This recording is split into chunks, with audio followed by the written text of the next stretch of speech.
Welcome to The Explainer.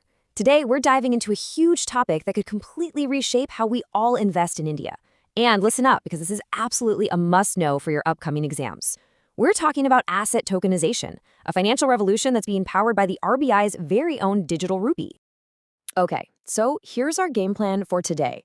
We're going to start with the basics. What on earth is tokenization? Then we'll zero in on what India's doing, specifically the RBI's big move. After that, we'll look under the hood at the technology making it all possible, check out some real-world examples from around the globe, and then wrap it all up with a super focused summary of everything you need to nail on exam day.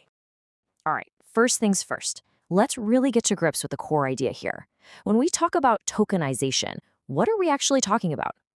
I mean, think about this question for a second. It really gets to the very heart of what tokenization is all about. Imagine owning a tiny slice of a skyscraper in Mumbai or a piece of a new highway project. It's about taking these massive, expensive assets that were once totally out of reach and digitally slicing them up into affordable, bite-sized pieces. That right there is the magic of fractional ownership. Now, to be super clear, we're not just making up new assets here. What we're doing is creating a secure digital twin of something that already exists in the real world. This token is like a digital deed of ownership. It can turn something illiquid, like a building, into something you can buy or sell as easily as a share on the stock market. So how do you buy these new digital tokens? Well, that's where the central bank digital currency, or CBDC, comes in. Here in India, we call it the e-rupee. Now, it is so important to understand that this is not a private cryptocurrency like Bitcoin. This is the official digital version of our rupee, issued and backed by the full faith and credit of the RBI. It's just as secure and just as real as the cash in your wallet. Okay, so let's just walk through how this works, step by step. 1. A real-world asset, maybe a government bond, gets converted into digital tokens. 2. You use your e-rupee wallet to buy a few of those tokens. 3. Your purchase is instantly and permanently recorded on a blockchain. That's your proof of ownership. And 4, you can now trade that token with someone else in real time. It's a seamless 4-step journey from the physical world to the digital. Now let's bring it all back home to India and look at the RBI's specific game plan. This is the part that makes this topic so incredibly relevant right now, especially for any exam on the Indian economy. And here it is, the big news straight from the RBI itself. They are building something called the Unified Markers Interface, or UUMI. You have to remember this name for your exams. The UMI is going to be the foundational platform for India's entire tokenization system. And notice that key phrase. It will use wholesale CBDC. That means for now, it's designed for big-ticket transactions between banks and financial institutions, not for you and me buying coffee just yet. So, what's this UMI actually built on? What's the technology that makes it all tick? Well, the core concept is something called a unified ledger. You can think of this as the powerful digital engine that's going to drive this whole new system. I love this slide because the comparison is so stark. And here's a little trick for your exam. To remember the problems with the old system, just think of the mnemonic SCL. It's slow, it's costly, and it's limited.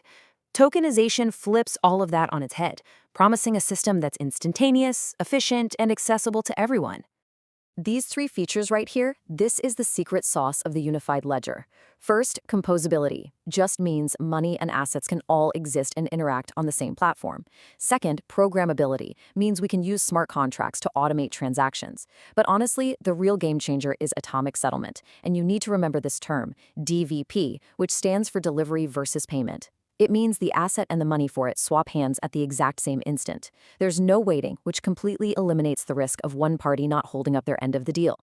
But let's be realistic. This amazing vision still faces some major real-world challenges. For a tokenized system to truly work for everyone, you need widespread digital access and financial literacy. This chart, which shows the huge gap in internet access in the Americas, is a really powerful reminder of that challenge. It's a massive hurdle that India also has to tackle to make sure this revolution doesn't leave anyone behind. Okay, so this isn't just some far-off theory. Let's take a quick look around the world and see how other countries and major financial players are already making these ideas a reality. This table, which is based on a report from the Bank for International Settlements, really shows just how life-changing this could be for a regular user. Look at this journey. It starts simple, just tokenizing your money so you have direct control. Then you can use that to buy bonds with instant settlement.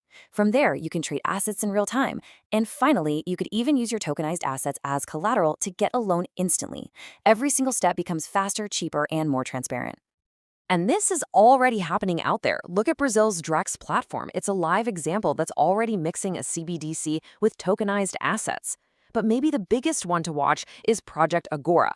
This is a massive team up between 7 of the world's biggest central banks, exploring if this tech can finally fix the headache of slow, expensive cross-border payments. You can be sure that India is watching these projects very, very closely.